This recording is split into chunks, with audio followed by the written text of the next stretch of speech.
What if I told you that somewhere deep inside the Amazon, a city once thrived? A city carved from stone, older than we dare to believe. A city that was hidden, not just by vines or time, but by choice. And that nearly 100 years ago, one man thought he could find it.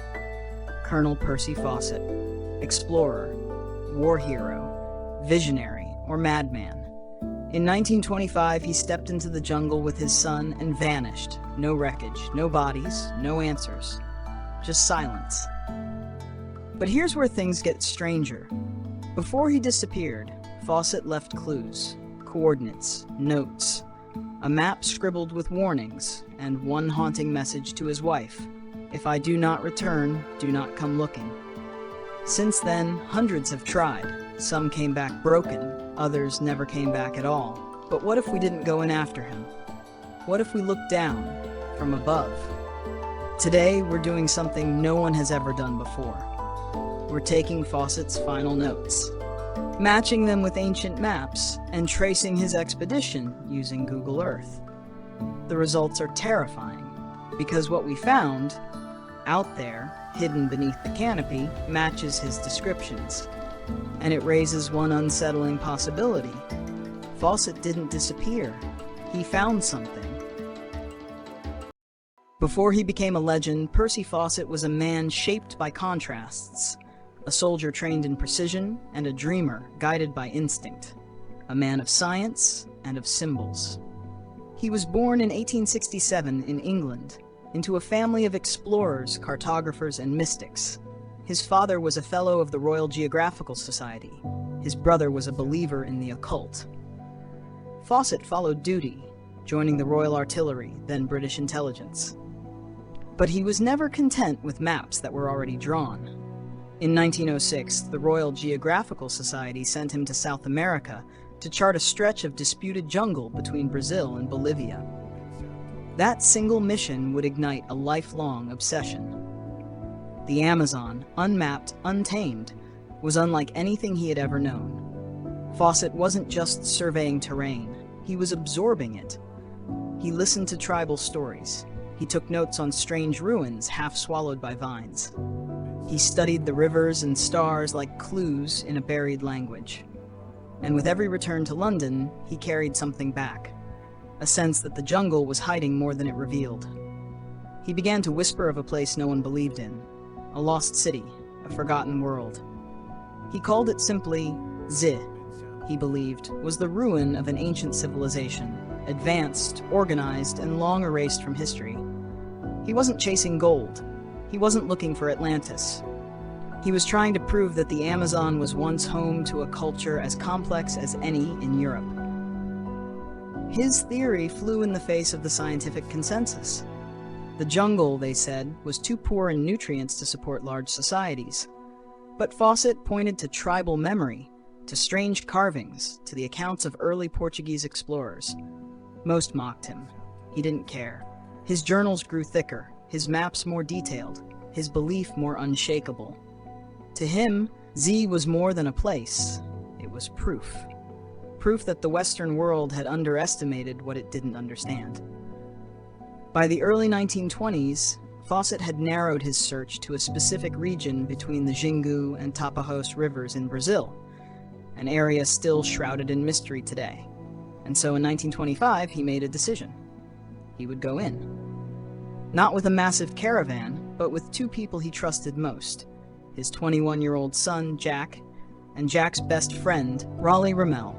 They traveled light, just enough supplies to survive, but not enough to attract attention. Fawcett believed Z was near. His last letters home spoke of confidence, high spirits, and an ominous warning. "You need have no fear of failure, but if I do not return, do not come looking." And then he vanished. No more letters, no more sightings, just silence, and the birth of a legend. Before Fawcett vanished, before the jungle swallowed him whole, he believed he held something no one else had, a forgotten thread that led to a buried truth. And that thread was a manuscript. Known as Manuscript 5 and 12, it was discovered in the archives of the National Library of Rio de Janeiro. Written in 1753 by a Portuguese bandeirante, an explorer seeking gold, it described a mysterious ruined city deep in the Brazilian interior. The document spoke of arches, wide streets paved with stone, and a temple with strange hieroglyphs. The explorer claimed to have found a place that resembled ancient Greece more than anything native to the Americas. There were no photos, no physical evidence, just ink on a page and a question hanging in the air. Could it be real? Most historians laughed it off, but Fawcett didn't. To him, this wasn't a tall tale. It was a key. He studied the document obsessively, cross-referencing it with old Spanish maps, oral tribal legends, and geological data. The more he looked, the more patterns emerged. Some ancient maps placed strange symbols in the heart of the Amazon. Towers, circular structures, markings labeled simply as ruinas antiguas. Even early missionaries had reported stone structures they couldn't explain, half swallowed by the forest. Fawcett compiled it all into a dossier, a personal archive of myths, coordinates, reports, and first-hand interviews with native tribes. According to one story told by the Kalapalo people, their ancestors once fled a city of stone because it was cursed. Another tribe spoke of white gods who vanished into the trees, never to return. Fawcett saw in these tales something others missed. Not superstition, but fragmented memory. Echoes of a real civilization passed down like broken shards of pottery. He began to sketch rough maps, triangulating from rivers, plateaus, and oral accounts. Eventually, he zeroed in on a region between the Xingu and Tapajos rivers, one of the least explored areas on Earth at the time. He wrote in his journal, "I believe there is a city, and I believe it lies in this corridor between where the earth rises and the rivers fall silent." Fawcett kept much of this private. He feared others would rush in, destroy what they didn't understand, or worse, turn his dream into ridicule. But his notes, those fragments, remained, waiting for someone someday to put the pieces together. And today, nearly a century later, that someone might be us. Most who seek answers about Fawcett try to follow in his literal footsteps. But what if the real path forward is from above? Using Google Earth and satellite data, we decided to reconstruct the final leg of his journey, overlaying his rough maps, field notes, and expedition letters onto the living topography of the modern-day Amazon. What we found was unexpected. Let's begin with his starting point, Rio Verde, a snaking, muddy river cutting through western Brazil. This is where Fawcett and his small team began their last journey into the unknown. From there, he likely traveled east toward the Xingu River basin, moving into an area once completely blank on modern maps. His letters mention heading toward a specific plateau, a highland formation surrounded by a ring of rivers. On Google Earth, this plateau actually exists. It's located in northern Mato Grosso, stretching between the rivers Xingu and Batovi. And just north of this lies Dead Horse Camp, the site from which Fawcett sent his final letter before vanishing. From here, things get strange. If you draw a line directly from Dead Horse Camp to the area he called Z, you pass through dense forest. But zoom in, and you'll see something else. Narrow, faint lines cutting across the canopy. They don't follow riverbeds. They don't match known roads. But they align eerily well with the direction in Fawcett's notes. These may be the remnants of ancient trails, paths once used by indigenous civilizations that have long since vanished from view. As we followed these lines deeper into the jungle, Google Earth revealed something even more astonishing. Patterns. Symmetrical clearings, geometric shapes, circles, squares, even rectangles, etched into the forest floor, barely visible beneath the canopy. At first glance, they look like glitches in the satellite data, but they're not. These are known as geoglyphs, man-made earthworks carved into the soil, and they are real. In the past 2 decades, archaeologists have uncovered hundreds of them across Brazil's Acre state. What's shocking is that many of these shapes align with the very region Fawcett was heading toward. One particular shape, a perfect circle, nearly 300 meters across, lies just 30 kilometers east of his last known position. Fawcett never wrote about these directly. But how could he? These earthworks are nearly invisible from the ground. You can only truly see them from above. He was walking in shadows, or flying in light, and yet we're on the same path. The further we traced, the more the jungle began to look less like chaos and more like design. A system, possibly even a civilization hidden not by accident, but by intention. Could Fawcett have sensed this? Could these geoglyphs be the echoes of what he called Z? It raises the question, what else might we find if we stop looking down and start looking from above? As we zoomed deeper into the jungle's digital skeleton, something became clear. Fawcett didn't just wander into the unknown. He followed a route, a logic. He believed the rainforest held order beneath the chaos, clues left behind not by nature, but by civilization. And as we cross-referenced his last recorded position, Dead Horse Camp, with satellite data, his journals, and newly discovered earthworks, we saw a strange convergence. Just east of his final camp lies a flat basin, cut off from surrounding rivers by steep jungle walls. From above, this area seems unremarkable, but zoom closer and faint outlines begin to emerge. Large, unnatural depressions arranged with uncanny symmetry. Could they be ancient foundations? We compared these satellite anomalies with ground-level photographs taken by modern explorers in the same region. What we saw was chilling. Rows of flattened land, mounds where the soil had been compacted long ago.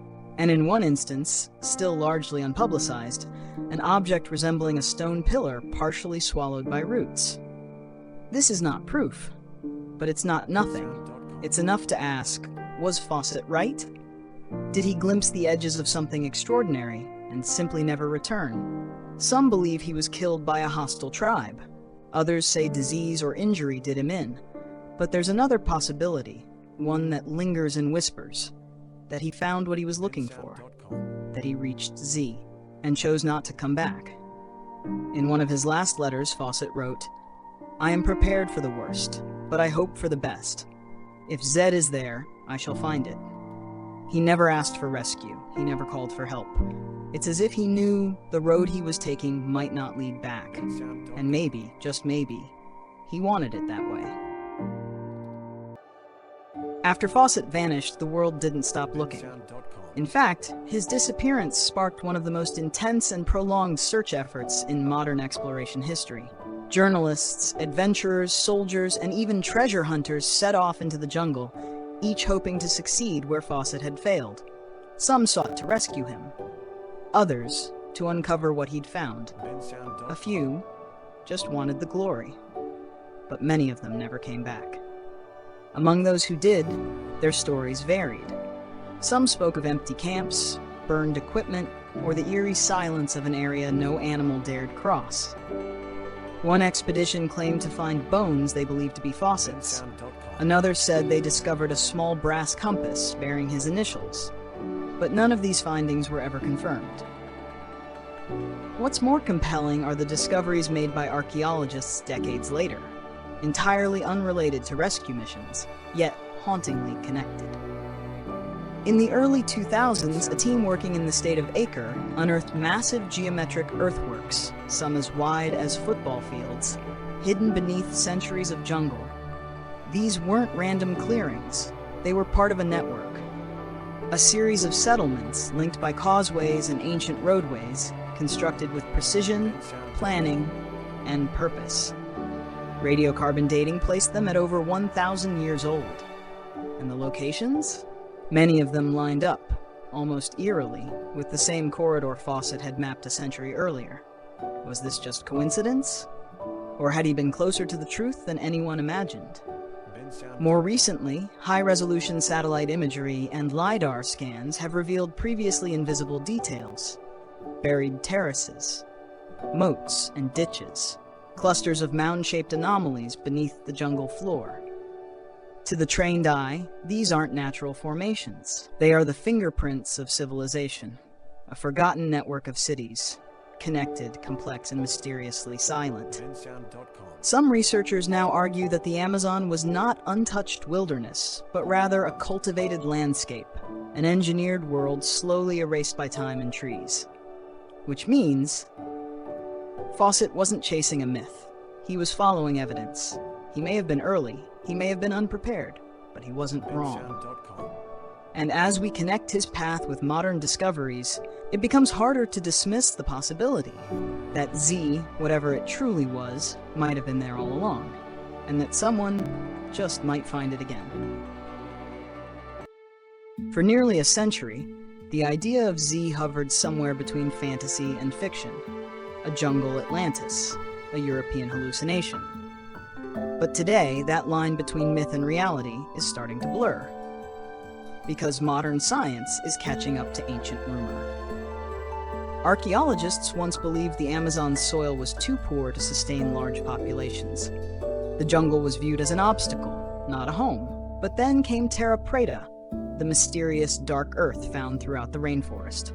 It's rich, fertile, and man-made. Created by pre-Columbian societies using charcoal, organic waste, and sophisticated composting methods. In other words, these were not wandering tribes. They were engineers of the land. Add to that the discovery of massive settlement patterns, city-like clusters with plazas, defensive walls, and irrigation canals, and the picture starts to shift. These weren't isolated villages. They were a system, a network. And Fawcett's dream of a sprawling ancient city? It's no longer implausible. In fact, researchers now believe that millions may have once lived in Amazonia before disease and colonization collapsed entire cultures. So was Z real? Maybe not as a single glittering metropolis, but as a symbolic truth, a stand-in for an entire lost world. A reminder that what we dismiss as legend is often based on memory, and that sometimes the people we call primitive, things we still struggle to understand. There's another layer to consider. Why did so many want Z to be a myth? Because its existence would challenge everything. It would rewrite history. It would mean that in the depths of the jungle, not in Greece, Rome, or Egypt, existed a civilization just as advanced. Maybe not with pyramids or columns, but with balance, with harmony between people and land. Perhaps Z wasn't a place to conquer, but a way of life we forgot how to see. Fawcett didn't just believe Z was real, he believed it mattered. And if he was right, even partially right, then the Amazon is not just a green void. It's a palimpsest, a layered memory, and buried beneath its trees may lie a mirror, showing us who we were, and maybe who we still could be. In the end, Percy Fawcett did more than vanish. He became part of something larger, a myth, a warning, a question that still echoes through the trees. He wasn't just searching for a city. He was searching for truth, for purpose, for a deeper understanding of what humanity once was and might still become. And perhaps he was chasing a reflection, not of gold or power, but of wisdom buried beneath the green. Fawcett's disappearance remains one of the greatest unsolved mysteries in modern exploration, but maybe it was never meant to be solved. Maybe Z was never a place on a map. Maybe Z was a question, a challenge, something to pursue, not to possess. The map Fawcett carried was never complete, but then again, neither is ours. Even now, with satellites above and LiDAR scans below, we still miss things. Some answers aren't hidden. We're just not ready to see them. Maybe Fawcett saw what we couldn't. Maybe he stepped into that ancient silence and understood it. And maybe that's why he never came back, because he no longer needed to. The jungle didn't take him, it welcomed him. We followed his path, not with machetes, but with questions. We saw what he might have seen, and we left with what he left us: wonder, curiosity, the whisper of something more. As the screen fades, look again at the forest. It's not empty, it's remembering. And if you listen closely, you might still hear footsteps, fading, but never fully gone. Because the legend of Z doesn't end in the jungle. It begins with us, with the next person who dares to ask, what if?